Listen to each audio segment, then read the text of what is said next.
Yo guys, Corey Sandman Sandhagen here. Welcome to another week of breakdowns. Today we're going to do Barboza versus Murphy. This fight was awesome. I think that Murphy went in with a perfect strategy. Both guys got a little bit tired. Of course, you fight for 25 minutes, you get really tired. But I think that Murphy's way of throwing the punch, a lot of feints, that really good long jab that he had, we're going to get into that in the breakdown. But I think that kept him energy efficient. It was a really awesome fight on that guy's end. I've never seen that guy fight before, so it was cool to experience a new fighter do so good against a legend like Barboza. But let's get into the breakdown, sponsored by Strandlife. Peace.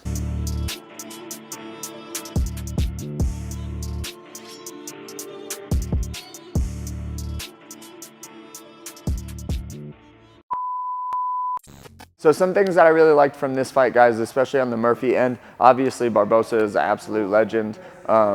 Almost 40, still main event in fights, legend, okay? On Murphy's end, because he did a lot of really things super awesome, but you guys have to kind of understand the way that he was doing them and why they work, because that style doesn't always work if you don't have the correct puzzle pieces already in like line with them. So what I mean, okay? Obviously the jab was a big piece in this fight, okay? When Murphy would throw his jab, it was really long and it was really extended, and he used good footwork while doing it. By good footwork, I mean he didn't just step real big with this lead hand.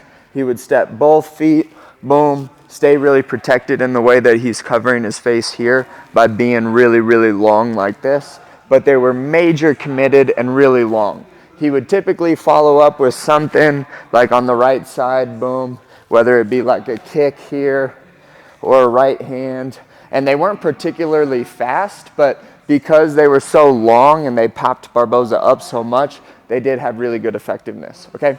But the thing that I want to talk about mostly in this fight, and something that we could really highlight on Murphy, incredible boxing and his incredible jab, is when you are going to have a really long, extended jab where you're really big time committing, you have to set that up with feints and a lot of movement, okay?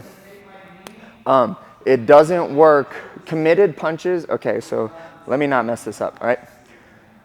There's a big difference between committed punches, half committed punches, and then feints, all right? A committed punch is when I'm trying to actually hit the person all the way here. A half committed or a semi-committed punch is either like a half pump, or I'm just trying to like throw my jab but only really hit them on their gloves or on their chest, or not really like a target where I'm trying to nail. That's a half committed punch. And then there's of course just the feints here like this, okay? Murphy did a really awesome job of being a super good feinter with his jab, okay? A really good way to practice this is by every boxing coach that I've ever met, or anyone that's ever tried to describe this drill to me, is like pretend that you're a chicken clucking with your head, okay? So a good way to practice feinting or half committing on these jabs instead of just pumping with your upper body, which will work sometimes, but once you start incorporating the lower level and you start looking like kind of like a chicken, like walking around its coop, boom, boom, those committed punches, those committed jabs are really going to be much more well set up, and they make it so that a really good counter puncher like Barboza, who really likes sinking into this lead hip on punches, slipping to the inside of jabs, is really big on Barboza. He likes doing that. He likes setting his weight big time onto this hip so that he can really rip. That's a really good way to like get a ton of power,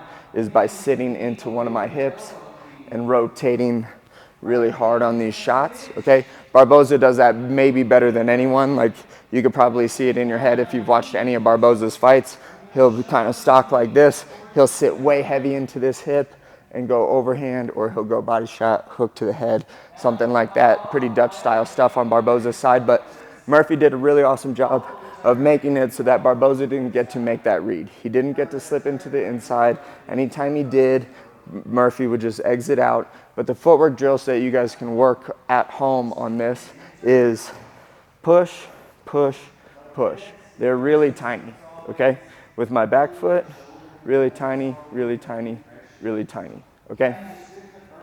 As I'm doing this, I'm clucking with my upper body, okay?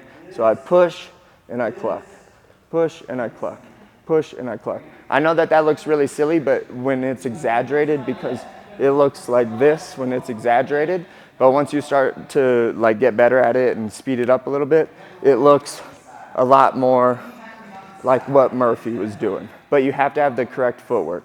Boom, boom, boom. Boom, boom, boom. Boom, boom, boom.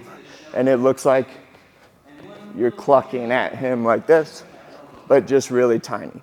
That makes it so that I could cluck, move, double cluck, move, cluck, big jab, and Murphy did a super awesome job of that, okay? That pretty much, I think, won him the fight. Those really good jabs, really long ones, had Barboza moving backwards. They made it so that Barboza doesn't get to be the best version of Barboza, which means slipping to the inside, getting heavy on this lead foot, and chucking really hard punches. He was able to stay away from that. That's pretty much the tail of the tape of that fight. Really awesome fight on Murphy's part. I'd never seen that dude fight before. Barboza, please don't go anywhere. We love you.